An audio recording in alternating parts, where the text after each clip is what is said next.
संक्रमण के आंकड़े जरा से नरम पड़े नहीं कि कई लोगों को लगता है कि कोरोना कमजोर पड़ गया, लेकिन ऐसा बिल्कुल नहीं है। ब्रिटेन में 21 जून से पूरी तरह लॉकडाउन हटने वाला है। इस बीच वहां धीरे धीरे नियमों में ढील दी जा रही है, लेकिन इसी के साथ कोरोना के केस भी दोबारा बढ़ने लगे हैं। यही वजह है कि अब ब्रिटेन को पूरी तरह से अनलॉक करने की तैयारी पर सवाल उठने लगे।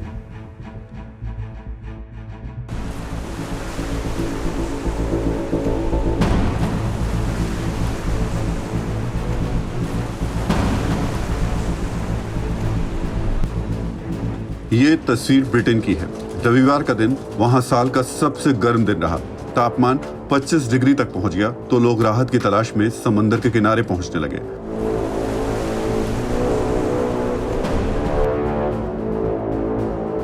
लेकिन इन तस्वीरों को देखकर आपको अपना संयम नहीं खोना है, क्योंकि एक तो ब्रिटेन के लिए ये भीड़ खतरनाक है, दूसरे हम अभी वैक्सीनेशन के मामले में भी ब्रिटेन से बहुत पीछे हैं।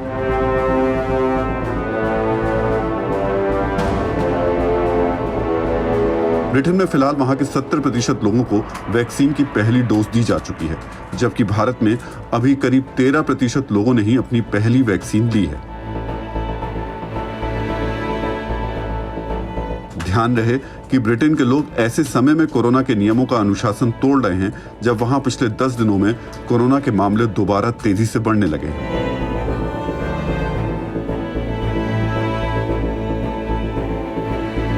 भारतीय मूल के मशहूर वैज्ञानिक प्रोफेसर रवि गुप्ता ने चेतावनी दी है कि ब्रिटेन में इस वक्त कोरोना वायरस की तीसरी लहर की शुरुआत है। उन्होंने ब्रिटिश प्रधानमंत्री बोरिस जॉनसन से अपील की है कि 21 जून से लॉकडाउन हटाने की योजना को कुछ हफ्ते के लिए टाल दिया जाए। प्रोफेसर गुप्ता ने कहा कि वैसे तो नए मामले कम हैं, लेकिन B1617 वेरिएंट का संक्रमण तेजी से फैल सकता है। रविवार को जिस दिन समंदर किनारे आप ये भीड़ देख रहे हैं, उस दिन ब्रिटेन में कोरोना संक्रमण के 3,383 केस सामने आए थे। ऐसा लगातार 5वें दिन हुआ जब देश में कोरोना के 3,000 से ज्यादा मामले सामने आए। 12 अप्रैल के बाद पहली बार संक्रमण का आंकड़ा यहां तक पहुंचा है।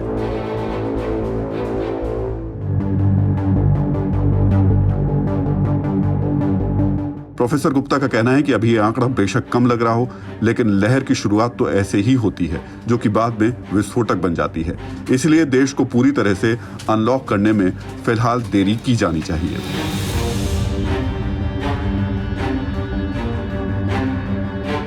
माना जा रहा है कि ब्रिटेन में 21 जून तक 50 वर्ष से ऊपर के हर नागरिक को वैक्सीन की दूसरी डोज भी दे दी जाएगी, लेकिन यह भी कहा जा रहा है कि दोनों डोज लेना इस बात की गारंटी नहीं है कि B16172 स्ट्रेन से संक्रमित होने वाला व्यक्ति अस्पताल जाने से बच जाएगा।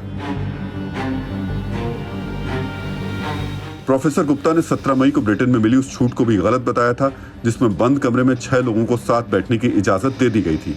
उनका कहना था कि ब्रिटेन में टीकाकरण कार्यक्रम अच्छे तरीके से हुआ है, लेकिन इसका ये मतलब नहीं कि हम वैक्सीन और वायरस को किसी हड़बड़ी में आमने सामने कर दें।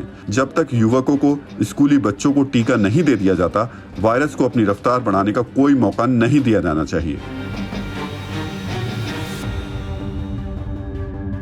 ध्यान से देखें तो जो बातें ब्रिटेन के लिए कही जा रही हैं, वो भारत के लिए कहीं और सख्ती से लागू होती हैं, क्योंकि एक तो हमारे यहाँ अभी भी कई राज्यों में वायरस कमजोर नहीं पड़ा है, दूसरा वैक्सीनेशन के मामले में भी अभी हम ब्रिटेन से बहुत पीछे हैं।